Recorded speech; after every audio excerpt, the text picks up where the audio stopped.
अगर आप mutual fund में इन्वेस्ट करते हो लॉन्ग टर्म के लिए तो आप बहुत सारे पैसे अपने बचा सकते हो, बहुत बड़ा टैक्स अमाउंट अपना बचा सकते हो। वो कैसे मैं आपको बताता हूँ।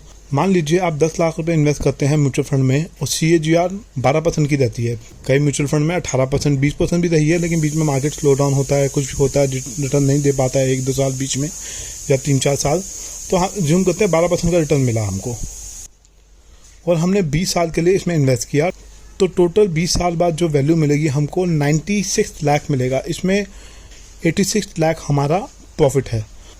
1,25,000 तक एग्जम्प्टेड है लॉन्ग टर्म कैपिटल गेन पे टैक्स। ये आगे बढ़ भी सकता है। मान लीजिए आप इन्वेस्ट करते हैं आज, तो 5 साल बाद या 3 साल बाद या 10 साल बाद ये अमाउंट बढ़ भी सकता है। हम अज्यूम करके चल रहे हैं 1.25 लाख अभी एग्जम्प्टेड है, तो हमें टोटल अमाउंट मिलेगा 85 लाख।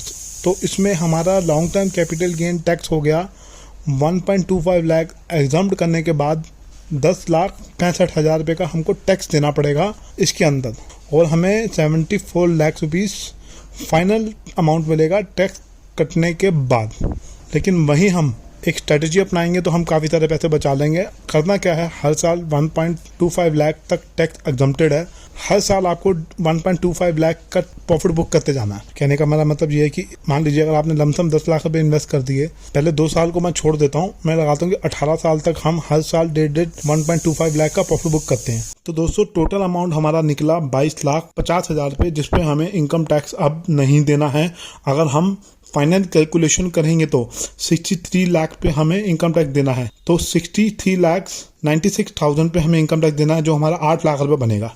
तो दोस्तों इस तरीके से अगर आप हर साल प्रॉफिट बुक करते हो, मान लीजिए आपने 10 लाख रुपए इन्वेस्ट किए, 1 साल के बाद प्रॉफिट गेन हो गया, कैपिटल गेन हो गया, सपोज कर लीजिए 1.5 लाख रुपए आपके म्यूचुअल फंड पे, आप उसमें से 1.25 लाख का प्रॉफिट बुक कर लेते हो और वही पैसा दोबारा इन्वेस्ट कर देते हो अगले दिन ही। तो जब आप रिटर्न फाइल करेंगे तो उसमें आप दिखा देंगे कि मैंने 1.25 लाख का प्रॉफिट बुक किया है, लॉन्ग टर्म कैपिटल गेन है मेरा म्यूचुअल फंड से। तो इस तरीके से दोस्तों अगर आप स्ट्रेटेजी को अपनाएंगे तो आप काफी पैसे बचा लेंगे। काफी सारे इन्वेस्टर कहते हैं मैं अपने म्यूचुअल फंड क्यों बेचूं, तो दोस्तों आप अगर थोड़ा समझेंगे ठंडे दिमाग से, जब आपने लॉन्ग टर्म के लिए इन्वेस्ट किया है म्यूचुअल फंड के अंदर 10 साल 20 साल के लिए, तो 20 साल बाद भी तो आप बेचेंगे ही, आपके रिडीम करेंगे ही उस फंड को। जहां 20 साल बाद आप रिडीम कर रहे हैं, वहीं अगर आप हर साल थोड़ा थोड़ा प्रॉफिट बुक करते जाएंगे और उस पैसे को री इन्वेस्ट करते जाएंगे, तो आपको अंत में जब आपके पास हाथ में मोटा अमाउंट आएगा 20 साल बाद, तब आपको कम टैक्स देना पड़ेगा। तो थोड़ा दोस्तों स्मार्टली एक्ट कीजिए, जो टैक्स के बेनिफिट गवर्नमेंट दे रही है उसका जरूर फायदा उठाइए